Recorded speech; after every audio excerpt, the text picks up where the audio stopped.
মিলিন্দ রাজাকে তো নাম তো শুনেছেন না? মিলিন্দ রাজা এবং নাগেশনের কথা আপনারা কিছুদিন আগেও শুনেছেন। এই যে মিলিন্দ রাজা নাগসেন বান্তেকে বলল, বান্তে কিভাবে একজন মানুষ অরহত হতে পারে? তখন সে কিছু উপমা প্রদান করেছিল। কে প্রদান করেছিল? শ্রদ্ধেয় নাগসেন বান্তে। তাহলে তখন ওই মিলিন্দ রাজাকে বলল কি, হদে হে মহারাজ, আপনাকে উই প্রকার গুণ ধারণ করতে হবে। কি প্রকার? উই পোকা চিনেন না? এই গ্রামগঞ্জ যারা আছে উই পোকা ইতারে চিনিব, দেয় শহর চিনিব না। উই পোকা যেগুলো ওই গাছকে খেয়ে ফেলে, একেবারে গোপনে বাসা বেঁধে, কিন্তু গাছতে তো আপনার গাছগুলো যে খেয়ে ফেলতেছে আপনি নিজেও জানেন না। একদিন মনে কর 5 বছর পর যখন একটু ঝাড় দিবেন, দেখবেন যে আপনার গাছটা আর নাই, পুনরায় রিপেয়ার করতে হয়। সেটা উই পোকা, সাদা টাইপের আর কি। এই উই পোকার গুণ ধারণ করতে হবে। তো দ্বিতীয় কি? আপনাকে হাতির গুণ ধারণ করতে হবে। হাতি তো চেনেন, হ্যাঁ, হাতির গুণ ধারণ করতে হবে। তারপর কি বলেছে? এই যে বাঘের গুণ ধারণ করতে হবে, চিতাবাঘের গুণ। কি বাঘের? চিতাবাঘের গুণ ধারণ করতে হবে। উই পোকার গুণ ধারণ কীরকম? উই পোকা যেমন একেবারে গোপনে একেবারে বাসা বেঁধে কখন যে আপনার বাড়িঘর কে ফেলছে আপনিও জানেন না, ঠিক তদ্রূপ একজন ভান্তে বলুন, উপাসকিয়া বলুন, যখন নীরবে নিবৃত্তে যখন সেই শীল পালন করে, তখন ধ্যান অনুশীলন করে বাড়িতে, হ্যাঁ, যখন এভাবে করে সে অবশ্যই নির্বাণ সাক্ষাৎ করতে পারবে। অপ্রমত্তভাবে জীবনযাপন করতে হবে। কি করতে হবে? অপ্রমত্ত সহিত জীবনযাপন করতে হবে।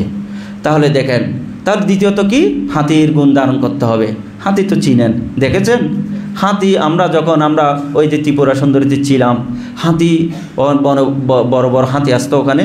তো হাতি চলে যে আস্তে আস্তে আস্তে, একেবারে এক পা দিলেও একেবারে খুব কেয়ারফুল। কি করে? খুব সতর্কতার সহিত কি করে? চলে। এইভাবে যখন চলে আস্তে আস্তে, যাতে ওই কাঁটা আছে কিনা, ওই চোরা গর্ত আছে কিনা।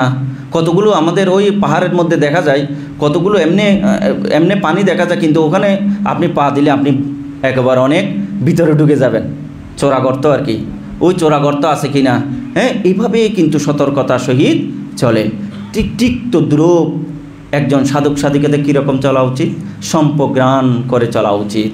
ভিক্ষু হোক, আপনারাও হন আলোকিতে বিলোকিতে সম্পাজানা কারো হতে। হতো কি? বিলোকন করার সময়, সামনে দেখার সময়, পিছনে দেখার সময় আপনাকে সম্প্রজ্ঞান লাগতে হবে। এই যে হাতটা আমি এই যে লাড়ছি, কথা বলছি, চোখগুলো নাড়াচ্ছি, সবসময় আপনাকে সম্প্রজ্ঞান রাখতে হবে। হ্যাঁ, এই যে সবসময় ভান্তের সান্নিধ্যে থাকতে হবে। তো যখন এভাবে যে তখন কি করবেন? এই যে কাপড় পরার সময়, খাওয়ার সময়, পায়খানা প্রস্রাব করার সময় সম্প্রজ্ঞান রাখতে হবে। সেই জন্য বলেছেন নাগসেন বান্তে মিলিন্দ রাজাকে কি বলেছেন? হাতির গুণ ধারণ করতে হবে। তৃতীয় কি বললাম? চিতাবাঘের গুণ। চিতাবাঘ যেমন কি করে বনের মধ্যে, আমরা হয়তো বা টিভিতে অবশ্যই দেখেছেন কিভাবে করে, গোপনেভাবে থাকে, গোপনে একবারে নিবৃত্তিভাবে একবারে কি করে, একেবারে ঝোপঝাড়ের মধ্যে গিয়ে বসে থাকে। কোন সময় যদি একটা যাতে হরিণ আসে, হরিণ তো অনেক দেখলো, হরিণ যেটা টার্গেট করে সেটা কিন্তু দেখেছে তাকে, যখন তার টার্গেট হলো সেখানে লাফ দিয়ে দেয়। যখন সে ধরতে পারবে, এটা নিজে সিদ্ধান্ত নিয়ে ফেলে, তখন সে এক লাফে তাকে ধরে ফেলে। না ধরে কিনা? ধরে। ঠিক তদ্রূপ একজন সাধক যখন বসে, তখন কাকে ধরবে? কাকে ধরবেন? জীবিত চিত্ত মৃত চিত্ত দিয়ে জীবিত চিত্তকে ধরবেন। এইভাবে যদি আপনারা করতে পারেন, তাহলে অবশ্যই অরহত ফলে প্রতিষ্ঠিত হতে পারবেন।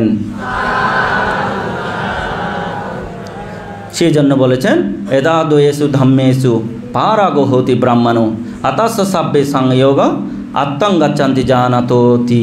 অর্থাৎ যারা দ্বিবিধ ধর্মে পারদর্শী হয়, সমতা এবং বিদর্শন ভাবনায় পারদর্শী হয়, তারাই একমাত্র কি অরহত ফলে প্রতিষ্ঠিত হতে পারে, কারণ তার জ্ঞাত অনুসারে সমস্ত সংযোজন, এই যে দশবিধের সংযোজন কিছুদিন আগে বললাম, দশবিধের সংযোজন তার ক্ষয়প্রাপ্ত হয়। এই কারণে সে ক্ষয়প্রাপ্ত জ্ঞাত হয়েছে বিদায় সে অরহত বলে নিজেকে জানতে পারে।